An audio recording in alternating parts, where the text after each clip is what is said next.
Breaking news. IPL 2025 Kolkata knight রাইডার্সের news. কেকেআরের ফেরত পেল ভয়ঙ্কর বলারকে। নতুন মৌসুমের আগের স্বস্তি নাইট শিবিরে কলকাতা নাইট রাইডার্স 2025 সামনে আইপিএলের নতুন মৌসুম। চ্যাম্পিয়ন ডিফেন্ডার করার চ্যালেঞ্জের কলকাতা নাইট রাইডার্সের সামনে আগেই স্বস্তিতে নাইট শিবির ফেরত পেল ভয়ঙ্কর বলারকে। কেকেআরের হয়ে বহু যুদ্ধের জয়নায়ক তিনি। 2020 সালে যখন কেকেআরের প্রথমবারের জন্য আসেন তাকে বোলিংয়ে বুঝতে হিমশিম খেয়েছে অনেক ব্যাটার।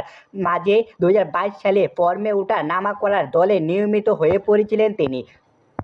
2021 সালে টি-20 বিশ্বকাপে দলে সুযোগ পেল, ভালো পারফর্ম করতে পারেননি, জাতীয় দল থেকেও বাদ পড়েন। 2023 আইপিএলে মৌসুম থেকে চেনা ফর্মে কেকেআরের হয়ে পাওয়া গিয়েছে তাকে। 2024 সালে দলেও চ্যাম্পিয়ন হয়ে নিয়েছে গুরুত্বপূর্ণ ভূমিকা। এতক্ষণে আপনারা বুঝে গেছেন যে কার কথা বলা হয়েছে। কেকেআরের মিস্ট্রি স্পিনার বরুণ চক্রবর্তী 2023 ও 24 আইপিএলে ভালো পারফর্ম করার সুবাদে 2024 সালেও জাতীয় দলে টি-20 দলে ডাক পান তিনি। তারপর আর পেছন ফিরে তাকাতে হয়নি তাকে।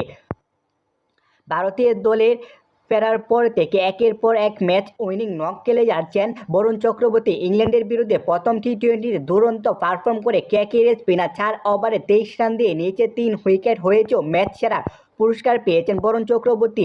নিজের স্পেলের প্রথম ওভারে তুলে নেন হ্যারি ব্রুক ও ইংল্যান্ডের লিভিংস্টোনের মতো তারকা।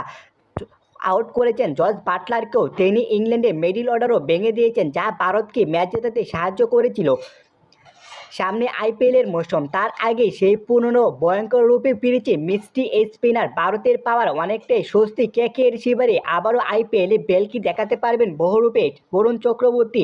খেলাধুলা টুকরো টুকরো খবর পেতে এনসাইক্লোপিডিয়া স্পোর্টস নিউজটাকে সাবস্ক্রাইব করে আমাদের পাশে থাকুন। ধন্যবাদ এভরিওয়ান।